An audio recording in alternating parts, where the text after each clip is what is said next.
Merhaba arkadaşlar. Bu videoda trafo sarma makinelerinde kullanılan bir kontrol devresinden bahsedeceğim. Bunun uygulamasını yaptım. Ben farklı bir proje için kullanacağım ama genel amaç e, yani genel tasarımı trafo sarma makineleri için. E, Gösterge olarak 5 adet LED display kullanılıyor. Beşli bulamadığım için devreyi tek displaylere göre tasarladım. Devrenin kalbi PIC 16F628A mikro denetleyici. Burada 12 volt 10 amper rölemiz var. Motoru çalıştırmak için. 5 adet butonla ayarlamalar yapılıyor. Sensör olarak TIL 32, TIL 78 foto transistör kullanılıyor ama bunlar piyasada yok. Ben bulamadım. Bunun yerine RPM sensör, kızılötesi hız sensörü diye satılan modüllerden kullandım. LM393 entegresi üzerine kurulu. E, Bunun da sensör kısmı burada. Zaten şurada bir LED sembolü, diyot sembolü var. Karşı tarafta bir sembol yok. Bazı sensörlerde EC yazıyor. Yani emitter kolektör galiba. E, Sensörümüz de bu. Şuradan kesip aralık da açılabilir ama ben denemedim. Bu yeterli geldi. E, Ayar yapılan butonlarımız burada. Memory, inch, decel, start ve proc. Devrenin PCB çizimini tek katlı tasarladım. Çünkü çift katlı için vaktim yok PCB bastırmaya. Onda da bayağı bir atlamalarla uğraşacağım. O yüzden tek katlı yaptım. Bu şekilde yine de iyi iş çıkarttık. Şu 100 nanoyu mikro denetleyicinin altından lehimlemek zorundasınız. Ben şuraya bir termal bir bant çektim. Ne olur ne olmaz diye. Bunun dışında yüksek güçlü bir motor kullanacaksanız röle hattını lehimle doldurun. Şimdi bu displayler ortak katot. İsterseniz ortak anot display de kullanabilirsiniz. Yazılımın farklı versiyonu var. Ortak anot ve ortak katot için. Bunun dışında bu bölümde reset butonu için pek gerekmeyecek ama bir kitlenme olursa bunu kullanabilirsiniz. Ki sanmıyorum. Ben bayağı bir test ettim. Hiçbir sorun yok. Zaten sorun olsa bu devreyi paylaşmam. Devremiz bu. Şimdi nasıl çalıştığı hakkında bilgi vereceğim.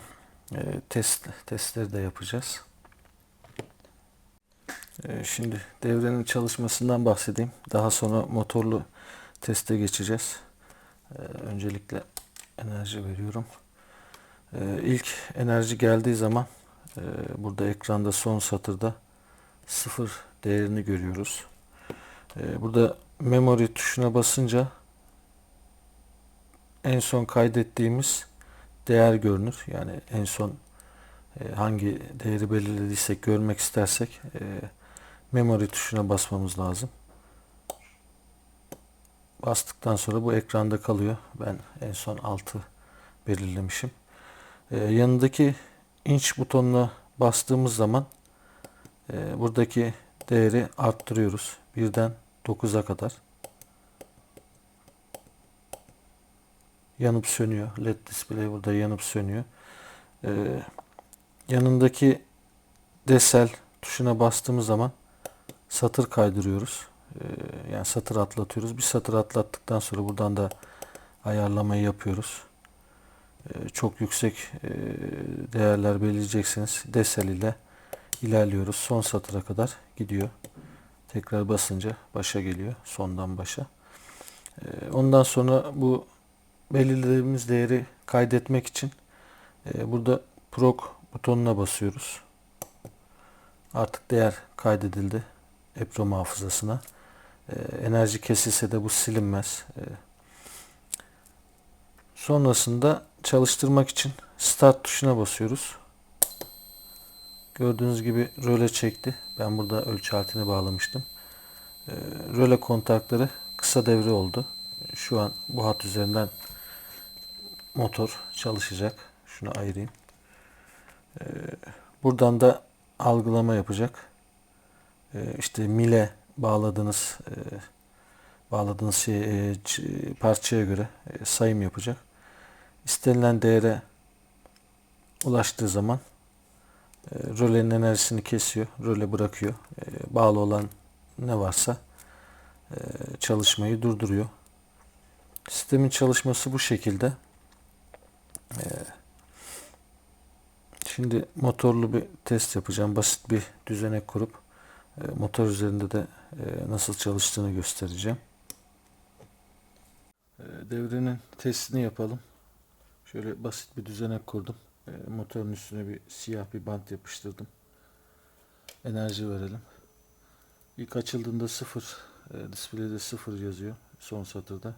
Memory tuşuna basarak en son kaydettiğimiz değeri görebiliyoruz. Bunu arttırayım, 167'ymiş. Satır kaydırıyoruz. Bu tuşla satır kaydırıyoruz. 175 yaptım. Prog tuşuna basıp bunu kaydediyorum. Daha sonra da start tuşuna basıp başlatıyorum. Röle çekti. Motor dönüyor. Saymaya başladı.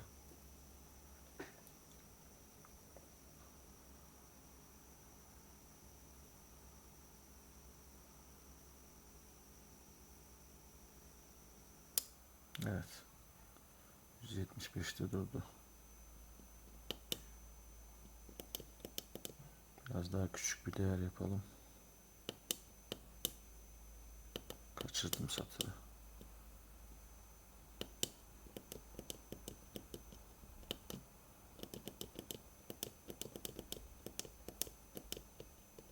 Evet, 35 yaptım. Prog'la kaydettim. Start başlatıyorum. Evet. Evet. Uzun bir değer belirledim. Yaklaşık 10.000 tur kadar. Saymaya devam ediyor. Şimdi burada bir detay var. Motorun hızının 3600 devri geçmemesi lazım. O zaman bu sensörler algılayamıyor. Yani bunun için de şöyle basit bir motor sürücü hız kontrol devresi kullanabilirsiniz. Piyasada bu modüller çok ucuza satılıyor. 555 entegresine kuruldu. Blog'da da birçok devre paylaşmıştım. Böyle bir devre kullanıp motorun hızını uygun hıza ayarlayıp projenizi gerçekleştirebilirsiniz. Röleyi ister motorun artısına bağlayın veya direkt cihazın beslemesine bağlayın. Fark etmez. Motorun hız ayarı için de böyle bir modül kullanmanız lazım. Veya motora düşük voltaj verirsiniz. Ben şu an motora 5 volt verdim. 12 volt vermedim. Böyle bir şekilde ayarlama yapabilirsiniz. Tabi bu sensörlerin türüne göre de değişir. Durum bu. Hala da saymaya devam ediyor. 2600'lerde. Devre gayet güzel çalışıyor.